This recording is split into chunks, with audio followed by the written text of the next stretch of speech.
السلام علیکم ورحمۃ اللہ وبرکاتہ۔ میں آج آپ کو امیر المؤمنین خلیفہ اول سیدنا ابو بکر صدیق رضی اللہ تعالی عنہ کے تعلق سے دو چار باتیں بتانے کی کوشش کرتا ہوں۔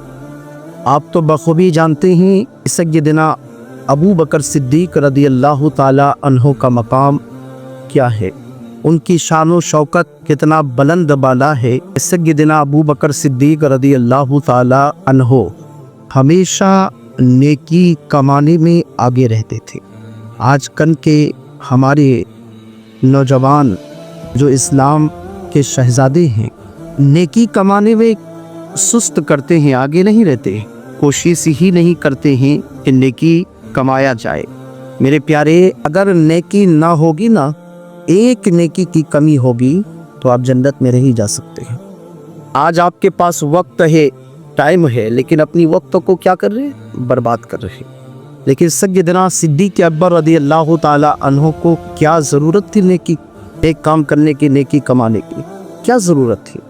کیونکہ آقا علیہ الصلوۃ والتسلیم نے دنیا ہی میں جنت کی بشارت دے دی تھی، نہیں دیا تھا؟ صحابہ کرام سے فرمایا تھا، اے میرے صحابیوں، دیکھو یہ جنتی نوجوان جا رہا ہے۔ کس کے بارے میں؟ ابو بکر صدیق کے بارے میں۔ اب بتاؤ کہ جسے دنیا ہی میں جنت کی بشارت دے دے مصطفیٰ، تو اس کا مقام کیا ہوگا، ان کی شان و شوکت کیا ہوگی؟ سیدنا صدیق اکبر رضی اللہ تعالی عنہ میرے آقا صلی اللہ علیہ وسلم سے بے حد محبت کرتے تھے، بہت محبت کرتے تھے، اپنے جان سے بھی، مال سے بھی سب سے زیادہ آقا سے محبت فرماتے تھے۔ حضرت ابو بکر صدیق رضی اللہ تعالی عنہ یارے غار ہیں، نبی سے بے حد بے پناہ محبت کرتے تھے، اور ایسی محبت کر کے دکھایا کہ آج دنیا ابو بکر صدیق رضی اللہ تعالی عنہ کے نام سے جانتے ہیں۔ سیدنا صدیق اکبر رضی اللہ تعالی عنہ اس طریقے سے آقا سے محبت کرتے تھے کہ دنیا میں بھی آقا کے ساتھ تھے، آج مدینۃ المنورہ کی سنہری چابیوں میں بھی آقا کے ساتھ چلوا شکن ہے، ان کی قدموں میں لٹے ہوئے ہیں۔ سیدنا صدیق اکبر رضی اللہ تعالی عنہ کا ایک چھوٹا سا واقعہ میں آپ کو بتاتا ہوں۔ جبرائیل امین، یہ کون ہے؟ فرشتوں کا سردار ہے۔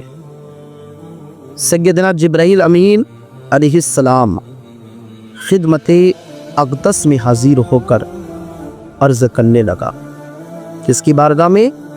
میرے آقا صلی اللہ علیہ وسلم کی بارگاہ میں حاضر ہوئے، اور اسی درمیان جناب صدیق اکبر کا گزر ہوا۔ اس کا گزر ہوا؟ صدیق اکبر کا گزر ہوا۔ جب آپ گزرتے ہوئے دیکھا، کون؟ جبرائیل امین، تو کہنے لگے، اے ابو قحافہ کے بیٹے۔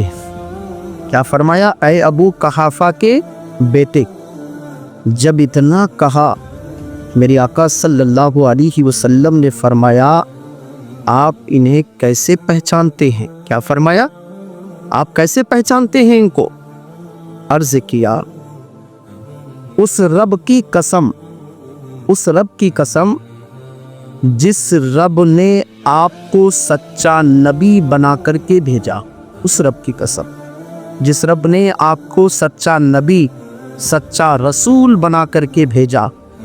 ابو بکر زمین کی بنسبت، ابو بکر زمین کی بنسبت آسمانوں میں زیادہ مشہور ہیں۔ سبحان اللہ۔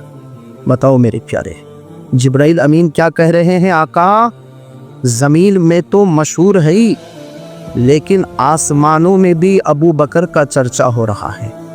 بتائیے میرے پیارے، اب سوچو، اب ذرا غور کرو کہ ابو بکر کا مقام کیا ہے، ابو بکر کی شان و شوکت کیا ہے، کہ ابو بکر کا چرچا، ابو بکر کے بارے میں آسمانوں میں بھی ان کا چرچا ہو رہا ہے۔ اب بتاؤ، اسی لیے میرے پیارے، ابو بکر کا مقام بہت بلند بالا ہے۔ سیدنا صدیق اکبر رضی اللہ تعالی عنہ سے سچی محبت کرو، ان سے پیار کرو، صحابہ کرام سے محبت کرو، ان سے عقیدت رکھو، اپنی عقائد کی حفاظت کرو، اپنے ایمان کی حفاظت کرو، انشاءاللہ یہاں بھی کامیاب رہو گے اور وہاں بھی کامیاب رہو گے۔